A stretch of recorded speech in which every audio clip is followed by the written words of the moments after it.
এরই মধ্যে দ্বিতীয় সেমিফাইনালের ভেন্যু আটলান্টায় আর্জেন্টিনা। আলবিসেলেস্তাদের সবশেষ খবর জানাতে সেখান থেকে সরাসরি যুক্ত হচ্ছেন সহকর্মী রেজওয়ানুজ্জামান। রেজওয়ান, আপনি যেখানেই গেছেন, বিশেষ করে আর্জেন্টিনা দলের সাথে, সেখানেই তাদের সমর্থকদের উৎসব উল্লাস সবই আপনি আমাদেরকে দেখিয়েছেন। যেহেতু বড় একটা ম্যাচ, বিগ ম্যাচ, এই ম্যাচকে কেন্দ্র করে তাদের সমর্থকদের কি উৎসাহ উদ্দীপনা সেসব জানাবেন। পাশাপাশি যেহেতু বিগ ম্যাচের আগে আর মাত্র ভুল না বললে একটা সেশন অনুশীলনের সুযোগ পাবে আর্জেন্টিনা, তাদের অনুশীলনের আপডেটও আমাদেরকে জানাবেন।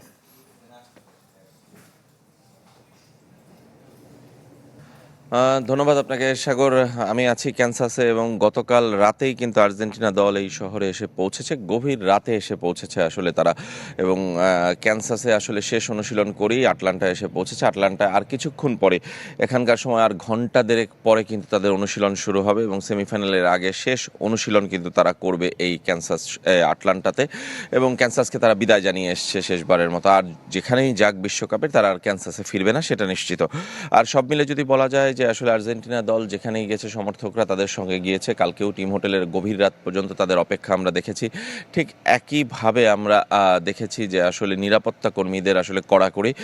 আর্জেন্টিনা দলের জন্য আটলান্টা পুলিশ, সোয়াট এবং বিশেষ বাহিনী, স্নাইপার সবাই কিন্তু আসলে হোটেলের চারপাশে নিরাপত্তা দিয়েছে এবং ঘন্টার পর ঘন্টা তারা কিন্তু দাঁড়িয়ে অপেক্ষা করেছে। আজকেও আমরা নিশ্চয়ই দেখব অনুশীলনে আর্জেন্টিনার সবসময় ঢালাইয়ের সেরা প্রিমিয়ার সিমেন্ট।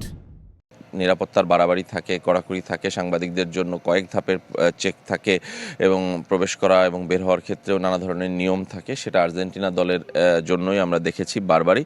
এবং আরেকটা লাস্ট কথা বলতে চাই যে আটলান্টায় আসলে এই সেমিফাইনালকে ঘিরেই কিন্তু আগ্রহটা বেশি, টিকিটের দামও বেশি। আপনার ডালাসে আজকে যে প্রথম সেমিফাইনাল হবে এখানকার সময়, সেটাকে যত না বেশি আসলে মানুষের আগ্রহ, কিন্তু এই আটলান্টার সেকেন্ড সেমিফাইনালের জন্য আগ্রহ বেশি। সেটা একে তো এই আর্জেন্টিনা এবং দুয়ে হলো ইংল্যান্ড, এই দুটোই সমর্থন পুষ্ট দল। সেই কারণে এই ম্যাচের প্রতি আগ্রহ এবং আকর্ষণ সবচেয়ে বেশি। এই কারণে সবাই কিন্তু এই ম্যাচের টিকিটই কিনতে চাচ্ছেন। কালকেও আমরা হোটেলের সামনে অসংখ্য লোককে দেখেছি যে আমাদের কাছে টিকিট চাচ্ছেন, কোনোভাবে একটা টিকিটের ব্যবস্থা করা যায় কিনা সেরকম অনুরোধ করছেন, কিন্তু আসলে অনেকেই খালি হাতে ফিরছেন আমরা জানি। সাগর, অসংখ্য ধন্যবাদ রেজওয়ানুজ্জামান।